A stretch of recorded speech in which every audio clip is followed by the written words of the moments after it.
Tell them I'm a winner, yeah, the believer. Give thanks, and when me a bleed, set speed, I carry on now. Big man in town, them shoulda know say me I keep it crown, yeah.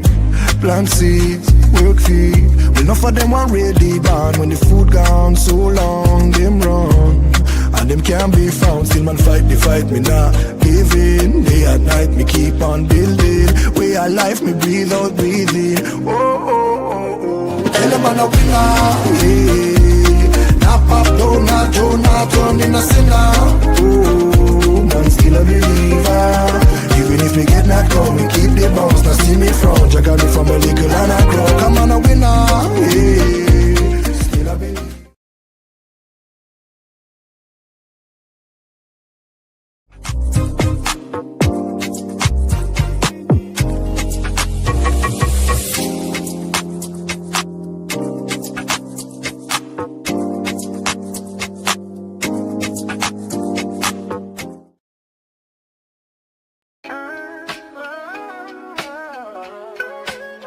Yeah, yo, it's game time, ain't no messing around. Huddle Sports Network, the best in town. From NFL rumors to the latest trends, we got all your sports, just tune in, my friends. Catch us on Roku, Fire Stick, take your pick. Facebook, YouTube, where the action's slick. Daily shows that drop like a bomb. From 10 to 11, it's Ken and Ken, stay calm. Huddle up, catch the vibe, feel the rush. Get your news, get your fills in the clutch. Over 27 podcasts, we breaking it down. Join the team, Huddle Sports, wear the crown. Live every weekday, it's how we roll. Lions Talk with Jeremy B, we taking a stroll. From 11 to 12, don't miss a beat. We break down the game, make the info sweet. The Daily Huddle Podcast, noon to 1. CST Zone, we're just having fun. Toss your doubts, we bring the facts. Tune into the Huddle.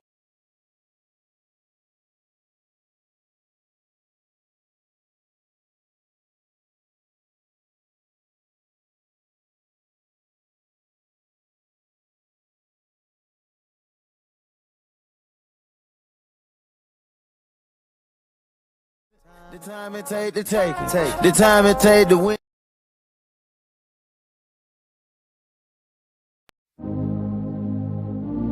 Yeah, tell them I'm a winner, yeah, the believer.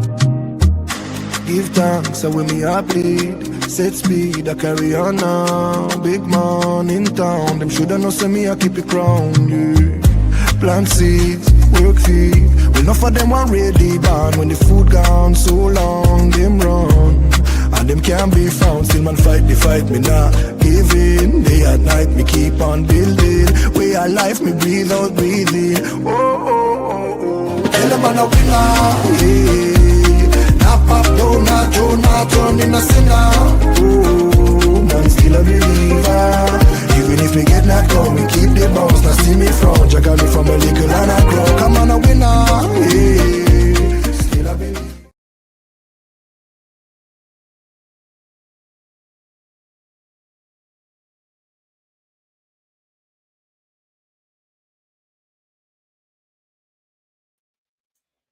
Good evening, everybody, and welcome to Prim and Proper Sports. I am your host here, Sonia Pearson. Welcome again to another edition. I had to run some of our credits back because I believe in making sure that we get all the shares out before I come on.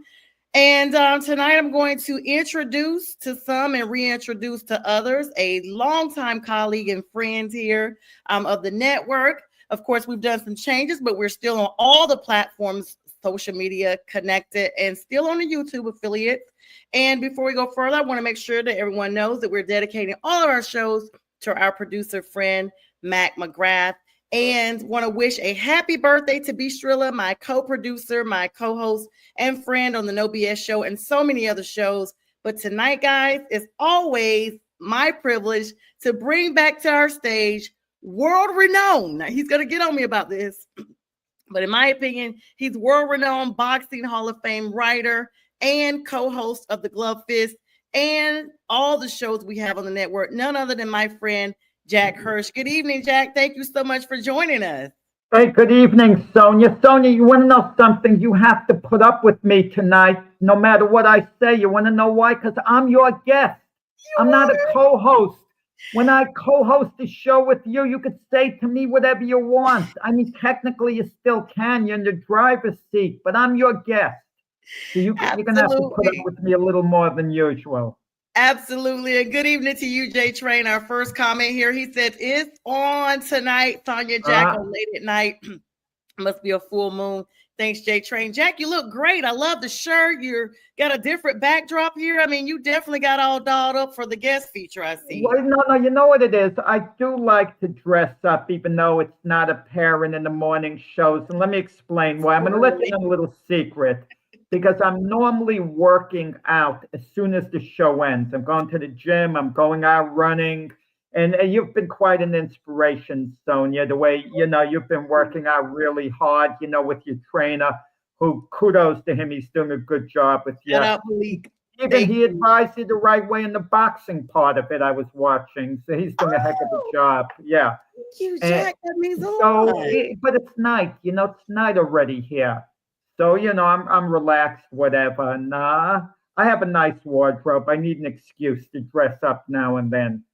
Well, I had to make sure, before we go further, tell our fans about your show, The Glove Fist, and all the other shows you're on, in case this is some of our newer audience members. And go ahead and give a shout out to your grandson. I know he's watching. Yeah, well, he's having some technical difficulties. He might see the replay on it. I don't know. He's in Utah now, and it's amazing. I mean, he's 11 years old, and I didn't realize what a big basketball fan he is. He's sending me text messages about deals made, and I gotta Google a couple of these players because they hardly get in and hardly have any playing time, but they move from one team to the next, and he's on top of that situation. So you got a co-host in training there, Jack. Yeah. I mean, with the NBA. And very quickly, Glove Fist boxing show I do at Frank Latour's on 7 p.m. Eastern time every Monday night. So if you want to hear the best in boxing and you want to hear some real old school talk, I mean, tune in to Frank and myself. Yeah, you guys have had some amazing guests on there, and I have had the pleasure of serving behind the scenes as producer. And now we are handing those reins over to Brian Bistrilla. So happy birthday to him again. He's filling in the gap. And for all our friends on the platform, Jack, let's go ahead and get started with our show. The big news today, the Knicks have their guy, Sacramento Kings, Mike Brown. Was this a shocker? Well, do they really have their guy? That's the thing about it. They could have hired Mike Brown within 3 days, okay, after they let go Tibbs. They could have very quickly come to an agreement with Mike Brown, but it's taken all this time. So I'm not sure whether they have their guy or not, because I think they were looking to make a big splash, James Dolan, and Jay Wright immediately disqualified himself from the job. Jay Wright probably would have been the best hire because of the Villanova connection. Brunson, Mikal Bridges, Josh Hart, who played for him at Villanova. And for him to have those guys, again on the Knicks, it would have been a great, great fit. But listen, Mike Brown has been around the league a lot of years. He's a good, competent coach. I don't think people should criticize this move. Mike Brown was as an assistant coach on 4 championship teams, a combination under Coach Popovich at San Antonio and under Steve Kerr, Golden State.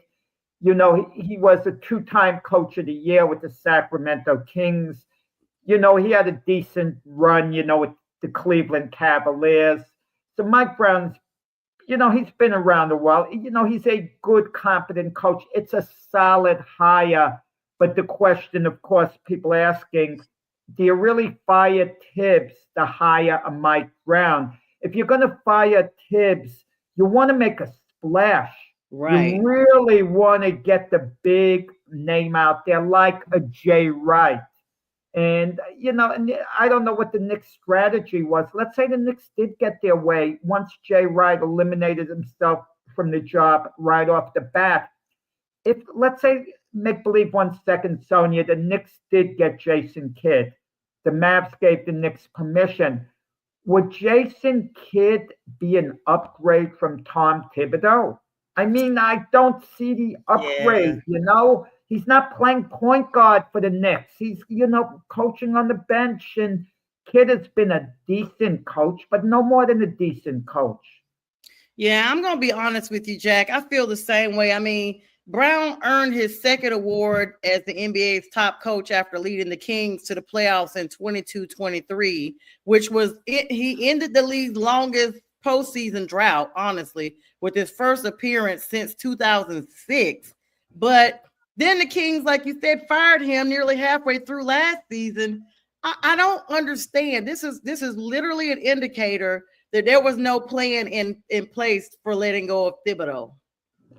Yeah, well, no, there wasn't. And the Thibodeau firing came as a surprise because they did go to the Eastern Conference Finals. It was disappointing losing to Indiana. That was a winnable series. Let's be honest about it. Had the Knicks lost to Detroit, we wouldn't hear all these complaints about Thibodeau being let go. Had they lost to the Celtics, had they gone down in like 5 games to the Celtics, we wouldn't have heard any of the complaints because there was some talk about the Knicks, possibly letting Thibodeau go before the playoffs. There was some whispers, but then the Knicks went on a decent playoff run. They won the series against the Pistons and Celtics, and they lose in 6 games to Indiana, who took OKC to 7 games in the finals. And you kind of wonder, but think of the pressure Mike Brown's under. I'm sure, I don't know how many years he has on his contract, but it's standard that when you sign a new coach, especially an established coach, he gets anywhere from 3 to 5 years.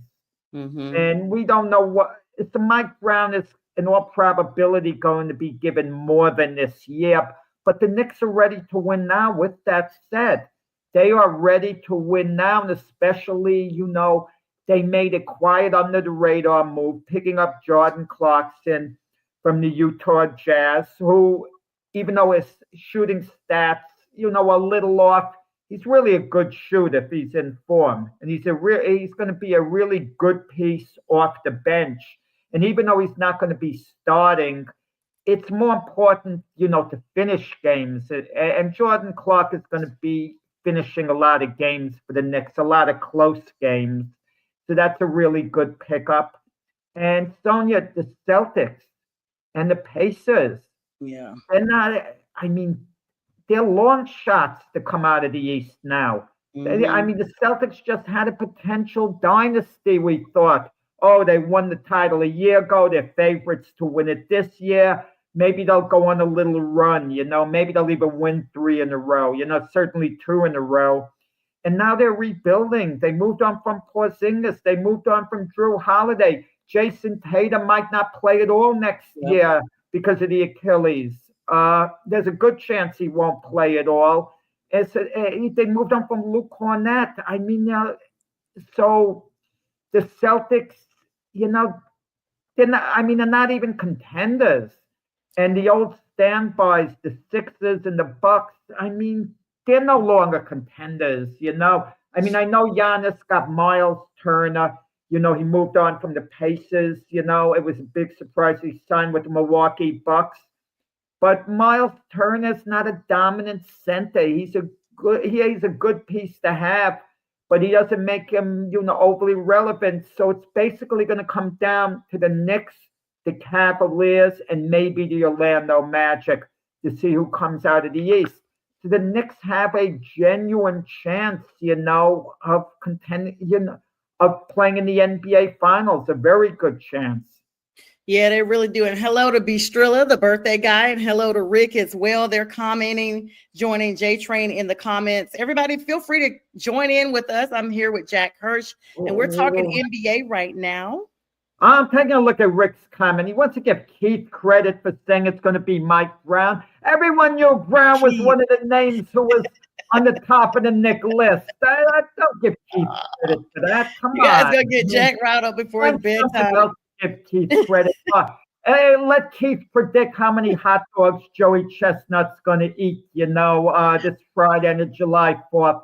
hot dog eating contest. Oh, happy 4th of July to everybody. 4th of July. Wait. It's the third Friday. tomorrow, right? The Friday. It's gonna be when you're on. We'll all be on the air Friday. We'll be wishing everybody a happy 4th on that day. Jack and Keith have their show to kick off the day, and I will wrap it up that night with Friday with the fellas.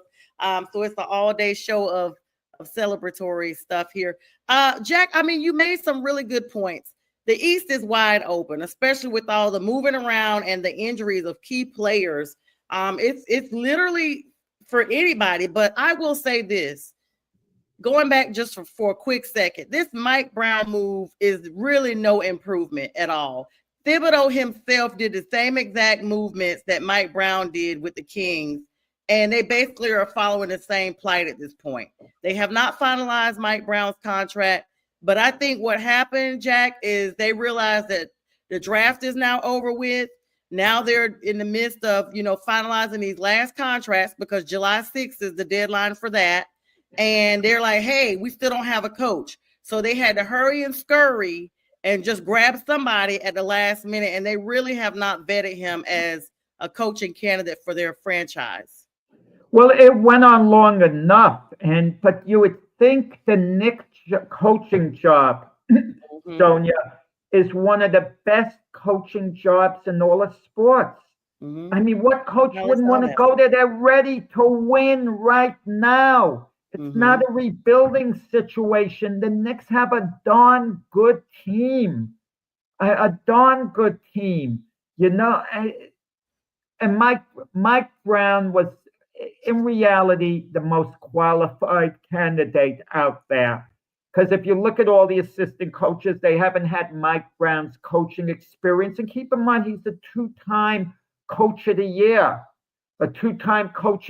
And that's when he was a head coach, of course. And think about his 4 titles as an assistant. I mean, Mike Brown's a good coach. And he had 2 runs at Cleveland. They let him go when LeBron was a free agent because LeBron wasn't crazy about Mike Brown, but that's LeBron. He's been a little bit of a coach killer throughout his career. So they fire Mike Brown thinking that's going to increase their chances of LeBron staying with the Cavaliers. This was the first go-round before LeBron went to Miami. But LeBron leaves Cleveland anyway, goes to Miami. And then Cleveland hires the guy they fired a couple of years later. That tells you LeBron's fingerprints over. But who does that, Sonia? Who does it? Fires a coach, and then 2 years later, they hire the same guy who, they kicked out the door. You know what the NBA stands for, right? Nobody's business at all, because they're doing things that nobody understands and they just make it feel like it's nobody's business at all. That's the new acronym for the NBA. I just made that up. So it makes no sense. It's drama. And speaking of drama, Jack, Damian Lillard was waived by the Milwaukee Bucks, and now his name is everywhere as to where he's going to go. Of course, Giannis has spoken out now, talking about how displeased he was, the fact that the Bucks waived him. I mean, where does he go? The Lakers' names are out there. I mean, he did have a torn Achilles in the playoffs, but he's expected to miss next season. So I guess they kind of cut their losses. Yeah, you got to get me in touch with Damian Lillard. He's the biggest boxing fan of all the athletes in sports. So I got to somehow find a way to hook up with him. He work on glove fists and talk boxing with Frank and myself. Yes. When you think, Milwaukee is paying him $122 million not to show up to work. Oh, well, he wasn't going to play next year anyway because of his Achilles injury. There's always, I hate to dismiss a player coming off an Achilles injury for a full year, because there's always a chance come playoff time, they'll be healed enough where they can take the court. So I hate to be automatically dismissive, but realistically, that even if Damian Lillard were healthy, it wasn't working out with him and Giannis. It was the idea of the Bucks. Well, we have a star to accommodate a star. Right. I think people have a mentality, well, there was Jordan and Pippen. You need a Robin to your Batman. So Damian Lillard was going to be the Robin to Giannis's Batman. It doesn't work that way. I mean, you need a bench, you need depth, you need the chemistry. And like, look at even OKC.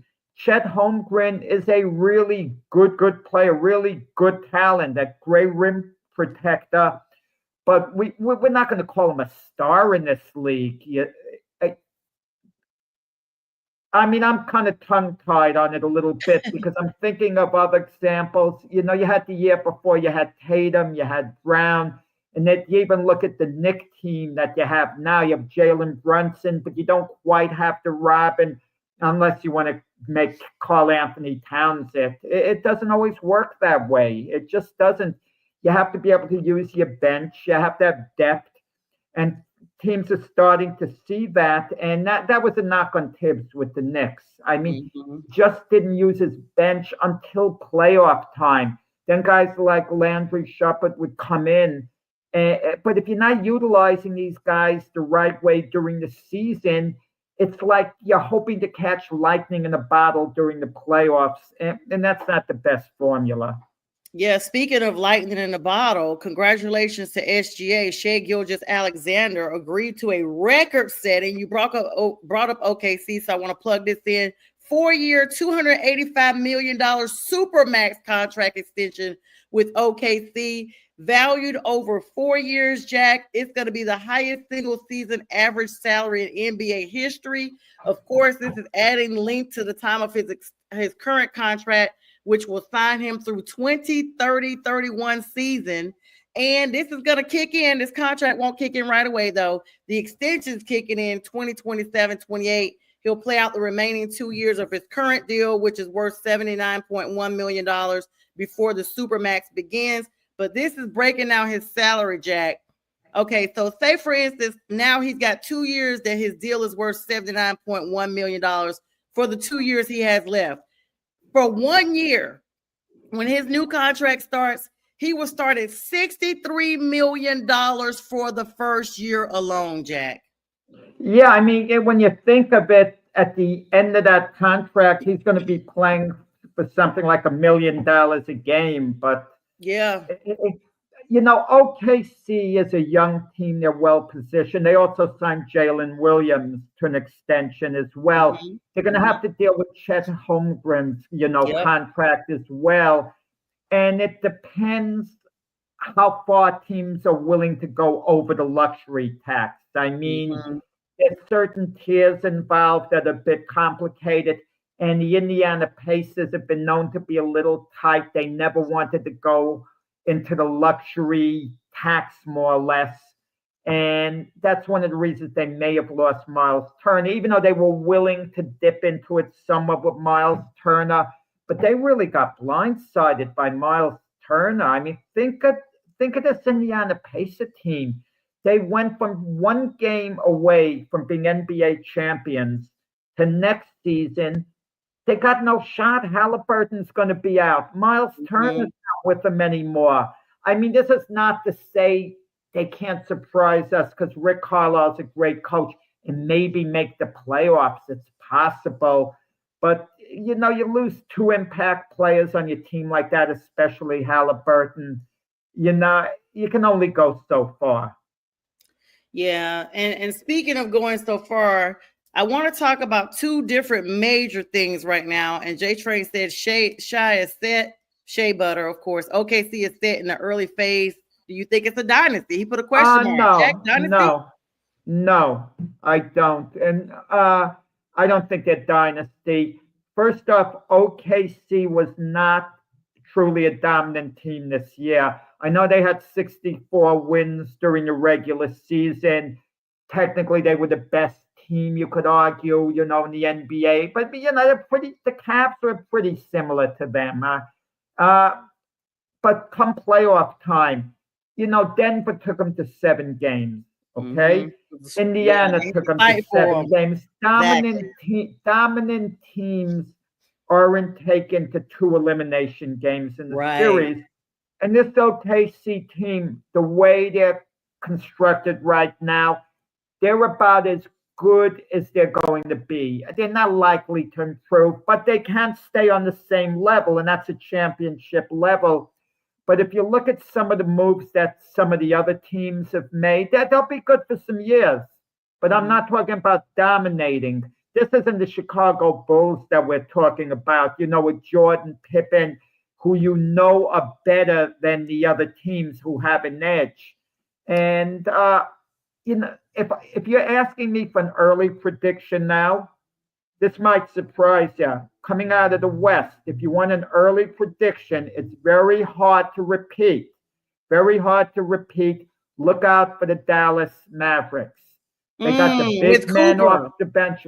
Lively, Gafford, Kyrie Irving. I have to assume going to come when he comes back. From the knee injury, he's going to be the Kyrie of old. And this is under the assumption that Anthony Davis stays healthy. I'd look out for the Dallas Mavs. Well, J Train and B Striller are talking about the youth of OKC. J Train saying, Jack, Jalen and Shed are young. You don't think they have the room to become dominant? Striller saying OKC is a young team. Yeah, no, listen, you're talking dynasty. That's all I'm talking about. Is OKC going to win another championship? Let's talk the next 5 years. If you're asking me, do I think OKC is going to win 3 championships in the next 5 years? Heck no. And Houston, I'm sorry about that, Brian. Absolutely, Houston. That's from Jay. Okay, it's going to be a serious threat to unseat, OKC in the West. Dallas, Houston. Listen, when I said Dallas, I'm looking at them as kind of maybe a dark horse favorite. To me, they're not such a dark horse. If I had to go out on the limb right now, I might say, Dallas is going to come out of the West. Come to preseason, I might say it's Houston. I might say it's OKC. But the point is, this isn't like what happened in the East this past season. The Boston Celtics were clear-cut favorites to repeat. Clear-cut favorites, not just favorites. OKC is favored to come out of the West. Favored, but it's not clear-cut. It's not clear-cut at all. Yeah, I don't know, but so he gave that comment. Let's segue here, Jack. Still talking to NBA, of course. Now, Greg Popovich is the career winningest coach, but the NBA adjusted 77 games he missed last season and credited them to the new coach, the new permanent coach, Mitch Johnson, when Popovich stepped away. I mean, he stepped away because he was sick. He had a stroke. He had to step away. Right. But if he's not on the bench for the games, how are you crediting him with the wins? I don't get it. That's true. He shouldn't be credited with the wins. He wasn't on the bench. Who was the coach that was on the bench? I thought you might have a little empathy because it's kind of like being on FMLA. I have a lot of sympathy. It's like being on FMLA with your job. Like, say, for instance, you're working your 9 to 5, and I know because I've taken FMLA. And say my firm gets a major win, and I've worked this file up to the point of it being ready to settle. And it goes to court, and they settle, and they win a really big lawsuit. I'm going to at least get some of that credit because I've worked the file up to that point to get it ready for court, right? Give Coach Pop all the credit for helping develop players. Don't give him the victories. Give him the credit. I go along with you. I'm still going to take but he wasn't on the bench. He wasn't on the bench.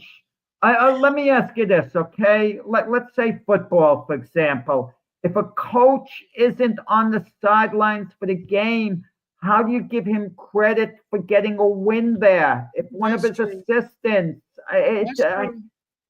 that's true. I guess it was the right decision. It was the right decision to make, and I don't think Coach Pop would want to win. He's still the winningest coach, even without those 77. So kudos to him. Let's talk about LeBron. San Antonio Spurs, by the way, we were just talking about other teams in the West. They remind me a little of Jimmy Johnson's Dallas Cowboys because in about a year, we might be talking about who the favorites are to come out of the West. Mm-hmm. And I think San Antonio's name is going to come into discussion. I think they take the next step this year. They become like a playoff team. maybe win a round. They'll make some noise. San Antonio Spurs are going to make some noise this year. Even though it's going to come down between obviously OKC, Houston, and Dallas. I think. And there's the Minnesota Timberwolves. They re-signed Julius Randle. They gave him a 3-year deal. So the Minnesota Timberwolves decided that they're going to run it back. Same crew, which isn't the worst idea. But this is it for Anthony Edwards. I don't want to hear about Anthony Edwards maybe being the face of the NBA unless the Timberwolves, finally make it to the finals for the first time in, team history.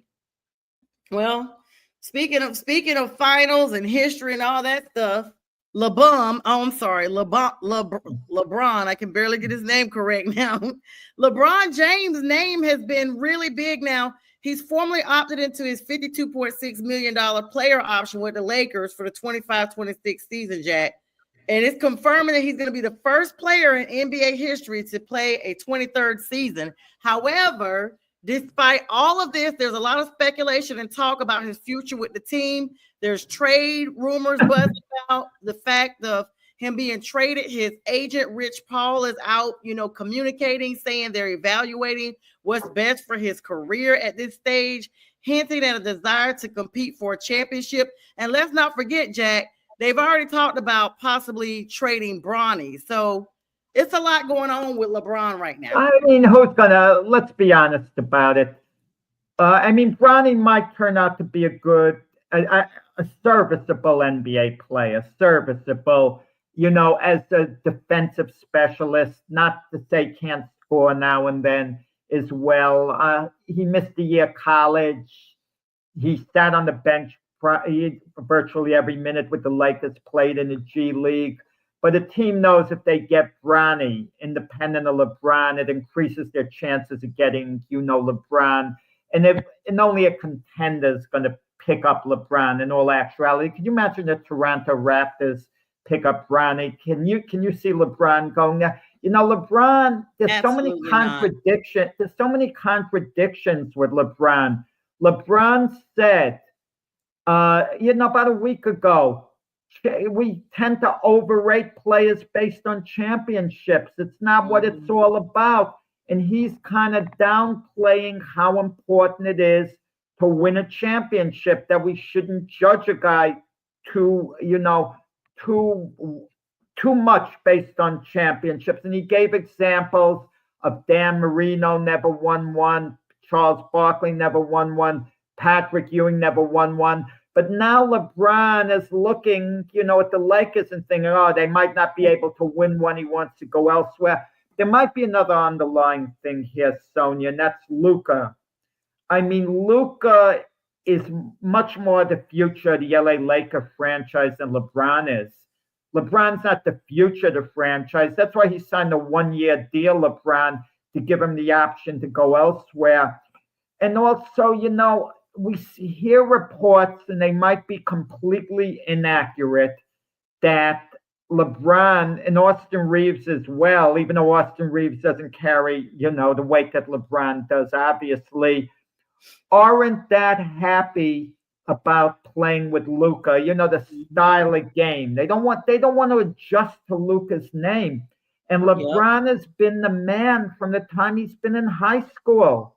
When LeBron went to the Miami Heat, he for a while in the beginning, he deferred to Dwayne Wade, in part because him and Dwayne Wade were extremely close on a personal level. They're best of friends. So he didn't mind deferring to Dwayne Wade for a while because the Heat were Wade's team. Wade was, a legend in Miami. But now I think there's some discontent with LeBron. He's kind of seeing what moves the Lakers are making. They got DeAndre Ayton, big man. Yep, who's going to play the center position. He has a reputation for being a bit on the lazy side. He didn't do much for Portland, but maybe he'll flourish with the Lakers. Maybe he'll fit into the style. But they're getting an Ayton because that's going to help Luka's game. But we'll see. LeBron keeps talking about year to year whether he's going to retire or not. But if you're LeBron, you do want to go down, in history as the greatest player of all time. And we get these Michael Jordan comparisons all the time, all the time. And but whoever put that down, that's silliness. Well, LeBron can't catch Jordan. Catch Jordan what? Train. Yeah, okay, well, J Train. Well, look, Bill Russell won 5 more championships than Michael Jordan. So J Train, Bill Russell's a better player than Michael Jordan because of that. So let's stop the nonsense. I mean, with rings and all. I agree with LeBron on that, but it's not catching a Jordan in that sense, even though LeBron's thinking, get me one more championship, get me closer to Jordan. So J Train has a good point with that's on LeBron's mind. But LeBron, if he keeps playing all these records he has, he's going to put them so out of distance for any other player. And that's his key, to being considered the greatest player of all time. And J Train's absolutely right. The media keeps bringing it up. And it's a media creation, the amount of rings they have. Why can't we judge players on another yardstick? Jordan's been to 6 NBA finals. You know how many finals LeBron's been to? 10. So you get the Stephen A. Smiths of the world who say LeBron is only 4-6 in finals, and Jordan was 6-0. Well, the reason he's 4-6, he's had teams that have had no business getting to the finals. He brought the team himself.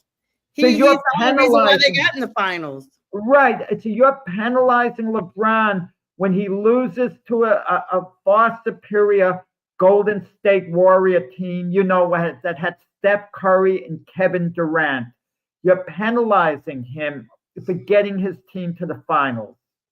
Well, it looks like they actually, the Lakers, I mean, it's so like J Train kind of says, the media brings things, but then it's also J Train is right. It's a media creation. But J Train's also too smart for that. But it's also of note. It's also of note, though, that this is one of the first times that the Lakers have looked to Luka. Like they look like they're trying to build more around him. And this time when LeBron opted in, he didn't do a lot of discussions with the team like he normally does. He normally talks to them about extending his contract before he does whatever he does with it. And then he didn't talk to them that much. He just opted in. And this is very unusual behavior for him because he signed new deals rather than playing out the final year of a contract, Jack. And now his agent, Rich Paul, is stating they want to see what the Lakers are going to do going forward. What the Lakers have going for them with LeBron lives in LA. Mm-hmm. If he's going elsewhere, he's got to, pack up, go whatever. And Cleveland would be a good fit to reunite because they have a heck of a team. To wrap it up, home. Right. Go back to Cleveland. He would be comfortable with that. And where else would be a good fit? You know what would be a good fit? Where he would fit in really good? Golden State, perhaps. Oh, he would be fire with Golden State. I would love for him to be there with Steph Curry, Draymond Green. Yeah. Because Jack, the Warriors have not been the same since they split up the Splash Brothers. When they got rid of Jordan Poole, well, I don't want to say got rid of. They traded them. They just have not had the same dynamic in Golden State. Well, we forget. Well, Klay Thompson. Split up. Yeah, well, they split up with Klay Thompson. Klay Thompson elected to go to Dallas. Golden State wasn't anxious to re-sign Klay Thompson. They would have re-signed him at their price, but they didn't push the issue. They said, they more or less told Klay Thompson, look, if you want to stay, we'll have you. You can stay. That's different from telling someone we badly want you to stay. They said, oh, you're welcome to, that's how people are sometimes in organizations. They tell you if you want to stay, stay. They throw it back at the person, at the player. And they didn't make Klay Thompson feel like he was really appreciated for all his years of service. But in defense of the Golden State Warrior organization, Thompson's performance there at the end was kind of mediocre. He wasn't the same player as before coming off the injury. He'd get very offended because Charles Barkley said Klay Thompson's not the same player he was before. Barkley didn't say anything wrong. So these NBA players, they get insulted. Prove the commentator wrong. Show up and be your old self. But Klay Thompson wasn't, and they weren't like the Splash Brothers, as we knew that pond was drying up. That splash was drying up. Yeah. It went from a splash to just a teardrop. Yeah. All right. So as we segue into some MLB news here, Jack, such a great time. This time is flying by. We have about 20 minutes left. Something, Sonia, I just realized, backtracking very slightly. I'm talking about the Dallas Mavs before you brought up Klay Thompson. And I'm talking about their bench, Cooper Flag, Kyrie Irving, Anthony Davis, Lively, Gaffney. And I didn't even mention Klay. Notice I didn't mention Klay Thompson. Yeah. And he's he's going to start for them in all probability and be the first guy off the bench. So that should tell you something, because if Klay Thompson was the player he was, he'd have a major impact on Dallas. Major. I literally forgot, honestly, Jack, that he had gone there until now that we're talking it through, because it didn't dawn on me either when you were talking about, watch out for the Mavs, blah, blah, blah. I'm like, oh, snap, Klay Thompson. So, yeah, but that's just proof that sometimes, kind of like we talked about LeBron getting teams that had no business in the playoffs there, sometimes it's that impact player that makes a difference on the team. Yeah, you get like these little moves off the bench, like Brook Lopez. He's been around forever. He just signed with the Clippers. And we talked about coaches before, Jeff Van Gundy. He's a defensive coordinator for the Clippers. I don't get what that is, a defensive I don't even know what that is for the NBA. I mean, how do they rotate when the Clippers are back on defense? Oh, the Clippers wow. James Harden too. James Harden too. Harden had a good year last year, actually. We talk about teams coming out of the West. Kawhi Leonard, I heard, working really hard this off season. Maybe the Clippers will surprise us. So the West is lively. Yeah, the West might be the best. It might not be the beast of the East no more. We might be looking at and you talk about dynasty, we may be seeing another Western Conference championship next year too. That may be building their own dynasty, that the championships are coming out of the West. No, they've only won 1 year in a row. So but I'm saying next year, with the East being so injured right now, it's a lot of key players in the East injured. This thing could run right on back to the West. I'm not saying OKC, but look at Dallas, like you said. Yeah. All right. No, agreed. Yeah, good plug there, Jack. All right, the 2025 MLB All-Star Game starters have been revealed, with Aaron Judge and Shohei Ohtani leading the votes. The Dodgers have 3 All-Star starters for the first time, Jack, since 1980. Well, the Dodgers themselves seem like an all-star team. Right before we went on the air, Sonia, I can't resist but taking a little peek, because the Blue Jays were beating my Yankees 8-0. And right before we got on the air, the Yankees scored 6 runs, and it was 8-6. But the Blue Jays are up 9-7 right now. That's a close game. The Dodgers are the clear favorites to win the World Series. I realize in baseball, anything can happen. Anyone can beat anyone else. But they're so loaded, unless they have a lot of injuries. 3,000 strikeouts at Dodger Stadium. That's a milestone by itself. Well, Clayton Kershaw, he's been injured a lot, and he's just an extra piece, like a bonus to have for the Dodgers. The Dodgers are like all set, basically. And, Ohtani's even starting to pitch. Yeah. And he got a pitch close to 102 miles per hour. It was 107 the other day. I was like, wow. Not 107 miles per hour. 107.8. No one has ever thrown 107. 107.8. Or was no it one 103? threw, no. 103? You're probably thinking of his bat velocity. When he hit the ball off the bat, they have a way of seeing how hard it goes off the bat. I'm gonna look and see because I thought they had him the other day for 10 something. I'm gonna see. Yeah, 101.7. 101.7. He threw that hard. 101.7. Sounds You're like right, a radio station. 101.7. Sounds like it. Let's see. What's up, Rick? Rick says, Jack, you may be able to help Sonya with Sonya's. You may be able to help with Sonya's training. Looks like some boxing drills in there and using the medicine ball. Yes, I was. Thank you, Rick. Thank you. So Jack shouted that out. I like Rick. Sonya's got a pretty good coach. I mean, he seemed to be giving it the right directions during the boxing part of it. But for conditioning, the two best sports would be going through the drills that boxers go through and swimming. Those would be the two best sports. Oh, did we lose Sonya? We live here? I can talk myself here. I think Sonya's coming back. I mean, Sonya's bailing out on us the same way the Carolina Panthers bailed out on their city and their franchise. Okay, live. I'll take it myself. I mean, how much time do we have? Well, about 12 minutes here. That's good. I could do a little review, not with the scores here. The Mets are winning the second game of their doubleheader 6-3. Now, over the weekend, the Mets, they got swept by the lowly Pittsburgh Pirates, okay?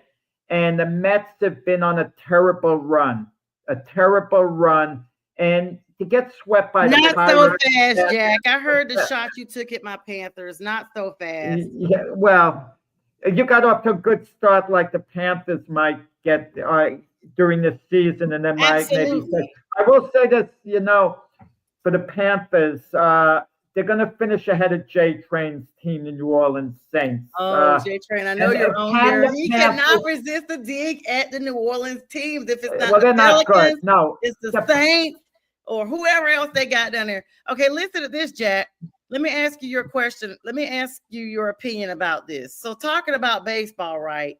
Yesterday, I didn't pay attention to this until I was listening to, must have been ESPN, and they named it July 1st, actually, in New York, Bobby Bonilla Day. It's literally the Mets making annual. So for people that don't know about it, I think I'm frozen again. Can you hear me? Yeah, but we can hear you. We hear you fine, though. You're frozen, and there she goes again with Sonya. This is Sonya's show. Sonya gave me a nice lead-in, though. I got to thank Sonya, even if she, froze for a little while. Bobby Bonilla Day. Yeah, that's a good topic to bring up. Bobby Bonilla originally was owned when he played, what was it, 30 years ago or whatever, 35 years ago. He was owed $5.9 million. And instead of getting the money in a lump sum, the Mets offered to pay him like $1.2 million a year for X amount of years. That runs through 2035, a crazy amount of years. Now, the Mets thought they were doing good business because they had Bernie Madoff, the big crook who pulled a Ponzi scheme, who'd be investing their money. So they're on the hook for $1.2 million every July 1st, approximately $1.2 million. So the new owner, Steve Cohen, knows what he inherited. So he wants to have fun with it. Call it Happy Bobby Bonilla Day. It's extra happy for Bobby Bonilla. You want to know what people don't realize, Sonya?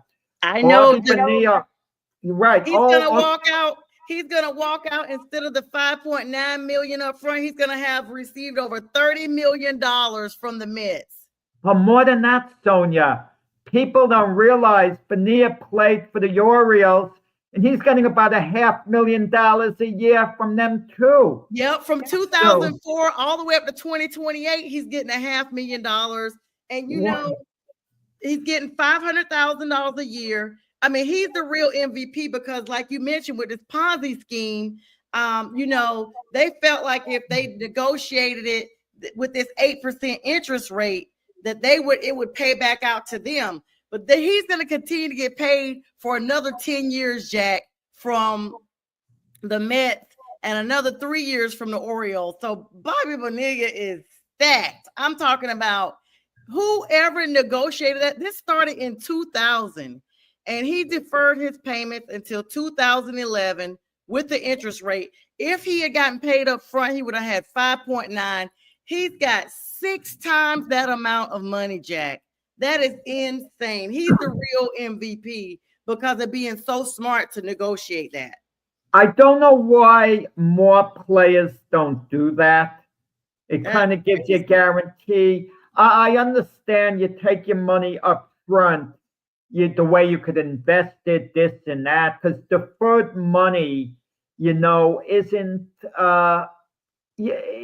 it doesn't get the same interest. Listen, virtually every working person who lives a long life, they make $1 million over their work career. If you add in all the money they make year after year after year, by the time they, leave, this earth here, they've made a lot of money actually, but in reality they haven't, because they're getting it in the smallest sums all the time, as opposed to if someone got the money all in one lump sum, the way it draws interest and so on.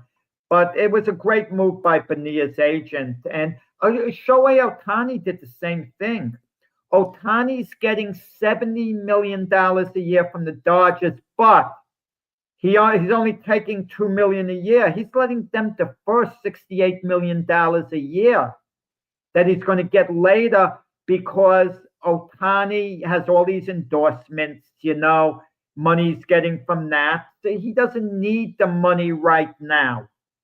So for him to join the Dodgers, that's how they work things out. Yeah, he's really smart. And let's see. B said that would have been his birthday was on Bobby Bonilla Day. Yep, sure was. I thought about that. He said it would have been a nice birthday gift for him and a great annuity. Jack, as we got about 7 minutes left, I've got to get your opinion on something. So if you have not been following, just let me get all this out and then I'll get your opinion on it, okay? The next thing we're going to talk about is sports related. There is a gentleman that had dreams of becoming the first African-American majority of an NFL team. He also has connections with the New York Jets. He's been interested in partially owning them because of his roots to New York. He's made significant tributes and contributions totaling over $1 million to Jackson State University's football program when Deion Sanders was there. He doesn't have a specific team, but he had dreams of playing for the Pittsburgh Steelers if he had not gone into the music profession. I am talking about none other than the courtside person who's always at the Knicks, Heat, Los Angeles Lakers, Clippers games because of his various properties that he owns there. None other than Sean Diddy Combs. And so even though this is sports related show, this is our small segment because he is connected with wanting to be interested in purchasing teams. In fact, when the Panthers were up for sale from Jerry Richardson, allegedly Combs had put in his bid to purchase the team before David Tepper did. I think now, I don't know what type of shamble we would have been in if he had been successful in purchasing it, especially after today's trial wrapped up. 7 weeks of trial. Today, the jury delivered a split verdict. They acquitted him on the more serious offenses of racketeering and 2 counts of trafficking in sex related to Kathy Ventura and a woman identified as Jane, the singer Kathy, of course. But he was convicted on 2 counts of transportation to engage in prostitution because he was flying people, including girlfriends, and paying them and sex workers across state lines for various encounters, a violation of the Federal Mann Act. Now, he was denied bail. His defense, of course, argued for bail at the end of his trial today, saying that he, was not convicted on the harsher offenses, the more serious offenses, but he's going to be sentenced here shortly, with each of those potentials carrying a maximum sentence of 10 years. He's been in custody since last September, so he's going to get a little bit of time served, but his sentencing date is proposed for October 3rd. So at a minimum, he's going to probably be doing a couple of more years there amidst all these ongoing lawsuits. What were your thoughts? We don't know what ruling the judge is going to give, but the judge is keeping him there, in jail till October. Well, he's been found guilty. This is the sentencing. The sentencing phase is October 3rd. The sentencing, yeah. Mm-hmm. The one thing I don't understand, I can't see for the life of me, is him being a flight risk. Where's he going to go in this day and age with social media? Is he really going to run to one of these third world countries and spend the rest of his life there? Where's he going to go? It's so easy to track someone down these days, especially you're a high profile person like that. Come on. I mean, but think of this, Sonia. And I'm not passing judgment, what the NBA we know that's the disclaimer. We got you. Yeah. But you're going to have a case in the NBA. He went on an NBA team in the future of a player beating on a woman, kicking on the ground, smacking her, tossing it to the ground, and all. And what's the league then supposed to do if they allow Sean Diddy Combs to become an owner? I mean, are they supposed to then, let the player slide, which they never would? Look, but then again, there's due process. I mean, what are the rules? Should someone be allowed to be an owner? I mean, if they've made a big mistake and they paid for it. But I don't think the image of the league, it would do the image of the league that much good. But you never know the way people rebound from certain scandals, and people just aren't going to hold it against them anymore. I mean, look, Kobe Bryant, look what happened with him originally, but no one talks about that anymore. It's nothing but nice talk as far as Kobe goes. Sometimes, Jack, because I've seen when they try to do, the mural, the statue of him and his daughter. I was just looking at a comment a couple of days ago. People are always gonna say it underneath somewhere. They're gonna always. My daddy always told me, whatever you do, there's gonna always be somebody that says, "I remember her when," and it's the "I remember her when" that you got to worry about, because this is just human nature. At some point, there's always going to be at least one person that's never going to forget, that's never going to forgive. And with him having such an influence in the entertainment industry for at least the bulk of my growing up in the 90s, his image at a minimum, even if he had walked out of there totally acquitted, videos don't lie. And we saw a lot of videos. We saw a lot of pictures. And with that being said, his image overall has been tarnished. So we see people bounce back, but at what cost? But you never know, and I know we're running out of time, how someone can bounce back. A case in point would be Michael Vick. Who would have thought he'd get a coaching job elsewhere, work for the NFL, after that horrendous, situation. Well, Jack, to be fair, Jack, those dog fights happened on his property and he was not even present. So that's the little caveat with him. He wasn't physically there. It was just happening with his brothers on his property. Right. Sonia, when I'm away, people are going to be having dog fights in my backyard. Give me a break. Come on. That'll be in my backyard. I don't know about it, His brother lived with him, so Brother, he had no idea. Come on. Yes, Jack. He took accountability, Michael Vick, for what happened. In all fairness, and Roger Goodell thinks he's a wonderful guy, Michael Vick, which he very well might be. But he made an awful mistake. Yeah, so like I always say, Sean Diddy Combs, just like anybody else, can take accountability and repent and try to do better. but it's just going to be a long haul because this is still fresh. But I had to get your perspective on that, Jack, because you're a New Yorker. And as always, it's great to have you on. We'll see you on the debate show, and we'll see you on the Jack and Keith show that comes on Friday morning at 8 a.m. Jack, always great to have you. Everyone have a great night. Thanks for the likes, loves, and comments, and we bid you all a good night. Good night. Winner lose a man a winner, and that's for certain. Never take no program, cause me and me own dance. So me go and shut and shut and shut. Tell a man a winner, yeah. Pop up, don't not, Jonah, turn in a sinner.